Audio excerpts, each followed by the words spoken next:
چلیے اسی طرح جو ہے وہ خواتین کے معاملات طہارت کے حوالے سے کتنی اہمیت کے حامل ہیں، ان کو طہارت کا کس حد تک خیال رکھنا چاہیے، خاص طور پر ذاکرہ خواتین؟ ذاکرہ خواتین کے لیے ویسے بھی ہر ہماری بہن کے لیے یہ ضروری ہے کہ وہ ہر وقت نماز کی پوزیشن میں رہے.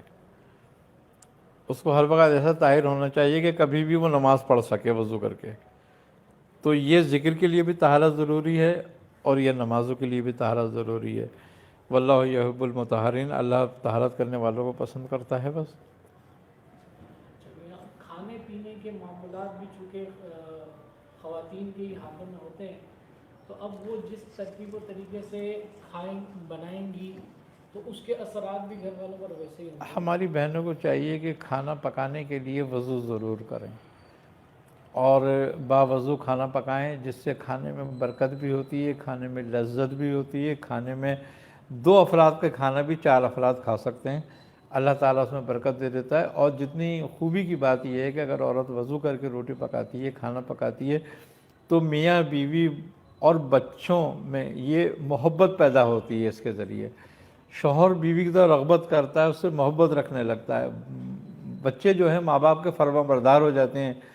ان کے جن کی مائیں طہارت کے ساتھ وضو کے ساتھ کھانا پکاتی ہیں اور کھانا نکال کے کھلاتی ہیں بچوں کو، تو اللہ تبارک و تعالیٰ نے اس میں بڑی برکت رکھی ہے.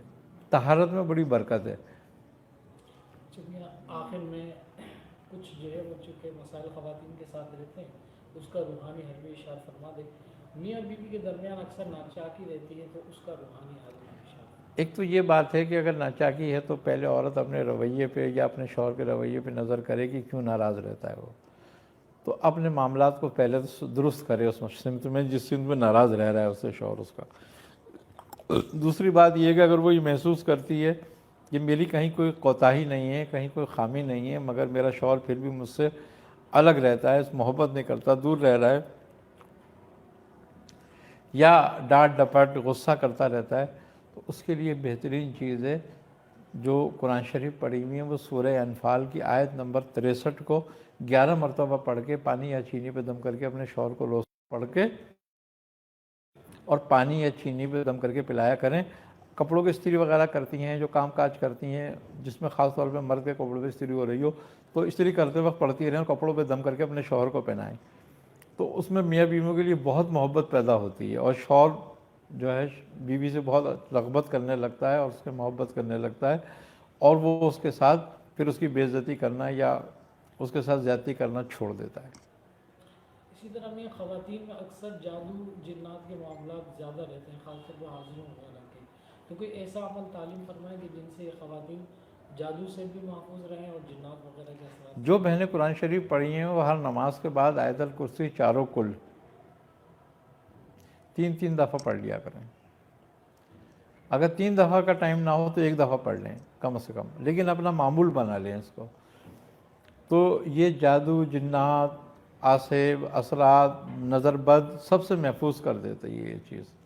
اسی طریقے سے جو بہنیں پڑھی لکھی ہیں، پڑھی ہوئی ہیں، قرآن کریم پڑھی ہوئی ہیں، وہ آیت کتب شمالی یعنی کہ سورہ بقرہ، سورہ فتح کی آخری آیت اور سورہ آل عمران کی آیت نمبر 154 دونوں کو حفظ کر لیں، اور فجر کے بعد یا جب صبح سو کے اٹھیں تو اس کے بعد وضو وغیرہ کر کے، اگر وضو کرنے کا بھی ٹائم نہ ہو ان کے پاس تو ظہر کی نماز کے بعد پڑھ کے اور 11 بار پڑھ لیا کریں اس آیت کو.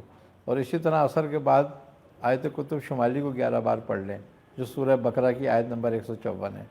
تو کبھی بھی جادو ٹونا جن جنات اثرات حسد غالب نہیں ہوگا، اور میاں بیویوں کے درمیان کوئی تنازع نہیں آئے گا کہ جادو ٹونے کی وجہ سے. تو یہ بہت بہترین عمل ہے. اس سے یہ حفاظت کا عمل ہے، بچوں کی حفاظت رہے گی، شوہر کی حفاظت رہے گی، آفات ناگہانیہ سے بچے بھی محفوظ رہیں گے، شوہر بھی محفوظ رہے گا.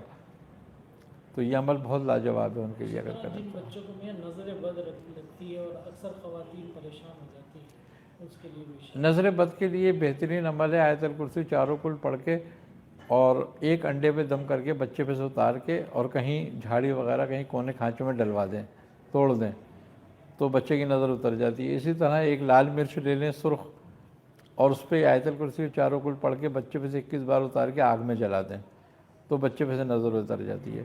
اسی طرح پانی کا گلاس لے کے اس پہ دم کر کے پڑھ کے یہ اور بچے پہ سے وہ گلاس اتار کے کسی گملے وغیرہ میں ڈال دیں تو انشاءاللہ بچے کی نظر اتر جاتی ہے۔ بہت اچھی چیز دو ہے۔ مسئلے میاں، ایک تو بے اولادی کی اکثر خواتین شکایت کرتی ہیں کہ ہماری شادی کو 10 سال ہو گئے، 15 سال ہو گئے، لیکن اولاد کی نعمت نہیں ہے، اس حوالے سے کچھ ارشاد فرمائیں۔ اولاد بے اولادی کے لیے ایک تو یہ ہوتا ہے کہ کوئی تھوڑی سی فزیکلی پرابلم ہو تو اس کا علاج کریں، پہلی بات۔ دوسری بات یہ ہے کہ 3 اسما ہیں، الخالق، الباری، المصور۔ اللہ تعالیٰ کے نام ہیں تینوں، یہ اس کو یاد کر لیں، اور 313 مرتبہ یہ نام 2 کھجوروں پر پڑھ کے دم کریں، ایک خود کھائیں کہ اپنے شوہر کو کھلا دیں، تو انشاءاللہ تعالیٰ اگر یہ 90 دن تک عمل جاری رکھیں تو بڑی کامیاب عمل ہے یہ، اور اس سے یہ مسئلہ آسانی سے بانجپن کا حل ہو جاتا ہے۔ تو یہ جن بچوں کے دودھ جو ہے وہ پلانے میں مسئلہ ہوتا ہے اور ماں کو دودھ نہیں آتا ہے، یہ شکایت اس کے لیے یہ ہے کہ سفید زیرہ تھوڑا سا لے کر ایک 2 گرام کے قریب، اور اس پہ سورہ رحمان کی آیت فَبِأَيِّ آلَاءِ رَبِّكُمَا تُكَذِّبَانِ 33 مرتبہ پڑھ کے دم کریں۔ جو بہنیں پڑھنا ہی نہیں جانتی ہیں وہ اس پر یا مقیتو ایک تسبیح پڑھ کے دم کر لیں اور وہ پھانک لیں دودھ کے ساتھ، اور وہ کچھ دنوں یہ عمل کریں تو انشاءاللہ دودھ فراوانی سے آنے لگتا ہے اور بچے کا پیٹ بھرنے لگتا ہے۔ یا زچگی کے بعد اکثر خواتین کا جو ہے نا ویٹ بڑھ جاتا ہے اور آنکھوں میں ہلکے وغیرہ آ جاتے ہیں، اس کے لیے کچھ طبی جو ہے نا اس کا؟ جن خواتین کا پیٹ بڑھ جاتا ہے یا آنکھوں میں ہلکے آ جاتے ہیں، وزن بڑھ جاتا ہے اور کمزوری بڑھ جاتی، کمزوری پیدا ہو جاتی ہے، ان کے لیے بہترین چیز یہ ہے کہ کیکر کا گوند، السی، میتھی دانہ، زیرہ اور سونف، یہ 5 چیزوں کو پاؤڈر بنا لیں اور آدھی چمچی صبح شام کھائیں تو اس سے ان کے جوڑوں کی تکلیف دور ہو جائے گی، ویٹ کنٹرول ہو جائے گا اور پیٹ بھی اندر ہو جائے گا۔ یہ بہت لاجواب نسخہ ہے اس چیز کے لیے۔ اسی طرح آخری سوال میں کہ اکثر خواتین بالوں کے حوالے سے بہت شکایت کرتی ہیں کہ ہمارے بال بہت جھڑتے ہیں، گرتے ہیں اور گنج پن بھی آ جاتا ہے، تو اس کا کوئی نہیں ہوتا اکثر؟ بالوں کے لیے یہ ہے کہ تلی کا تیل یا سرسوں کا تیل لے لیں۔ تلی کا مشکل مل جاتا ہے، سرسوں کا بڑی آسانی سے مل جاتا ہے، پیلی سرسوں کا تیل لے لیں، ناریل کا تیل لے لیں اور کلونجی کا تیل لے لیں۔ مثال کے طور پر اگر ہم نے 100 گرام ناریل کا اور سرسوں کا تیل لیا ہے تو اس میں ہم 25 گرام کلونجی کا تیل ڈال دیں اور 10 گرام انڈے کا تیل جو بازار میں مل جاتا ہے، آرام سے ملتا ہے، یہ ڈال دیں کسی اچھی کمپنی کا لے کے، اور اس کو اچھی طرح حل کر لیں اور اس پر سورہ واللیل 40 مرتبہ پڑھ کے دم کر لیں۔ اور جو بہنیں پڑھی بھی نہیں ہیں، قرآن شریف نہیں پڑھنا جانتی، تو وہ اس پہ یا حیو یا قیوم پڑھ کے دم کر لیں 3 تسبیح اور اس تیل کو لگائیں، انشاءاللہ تعالیٰ بالوں کے مسئلے حل ہو جائیں گے۔ آخر میں کچھ نصیحت خواتین کے لیے اور دعا؟ بس بہترین نصیحت یہ ہے کہ اپنے بچوں کی اچھی تربیت کریں، اپنے شوہروں کی خدمت کریں، اپنے گھر کو گھر رسم بنائیں اور گھر کی امین بن جائیں۔ بس اللہ تعالیٰ اس میں ہمیں استقامت دے، اور اپنے سسرال والوں سے، ساس و سر سے، بہن بھائیوں سے، عزیز اقارب سے، شوہر کے بہن بھائیوں سے، عزیز اقارب سے حسن سلوک رکھیں۔ اور حسن سلوک کا مقصد یہ ہوتا ہے، حسن سلوک کے معنی یہ ہیں کہ کوئی تمہارے ساتھ اگر برائی بھی کر رہا ہے، کوئی تمہارے ساتھ زیادتی بھی کر رہا ہے، تو تم اس کے ساتھ اخلاق سے رہو، محبت سے رہو، تو اس کو حسن سلوک کہتے ہیں۔ تو اللہ تعالیٰ نے اس میں بڑی برکت رکھی ہے، جو عورتیں اس کو اپناتی ہیں وہ ہمیشہ کامیاب رہتی ہیں اور ہمیشہ سکھی رہتی ہیں، اور ان کی اولادیں بھی سکھ اور چین سے رہتی ہیں۔ جی، اللہم صلی علی محمد وعلی آل محمد وبارک وسلم وصلوا علیہ یا الہ العالمین یا رب العالمین یا رحم الراحمین۔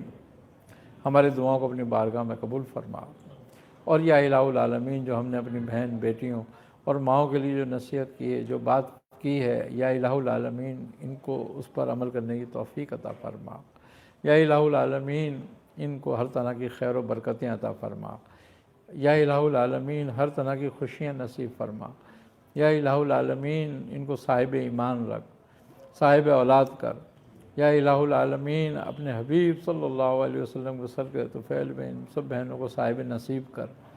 یا الہ العالمین اپنے حبیب صلی اللہ علیہ وسلم کے صدقہ طفیل میں ہمیں اطاعت محمد مصطفیٰ صلی اللہ علیہ وسلم کرنے کی توفیق عطا فرما، ہمارے کبیرہ صغیرہ گناہوں کو معاف فرما، ہمارا خاتمہ بالخیر فرما۔ ربنا تقبل منا انک انت السمیع العلیم وتب علینا انک انت التواب الرحیم۔ صلی اللہ تعالیٰ علی خیر خلقہ نور عرشہ زینت فرشہ محمد وعلی آلہ وصحبہ اجمعین برحمتک یا ارحم الراحمین۔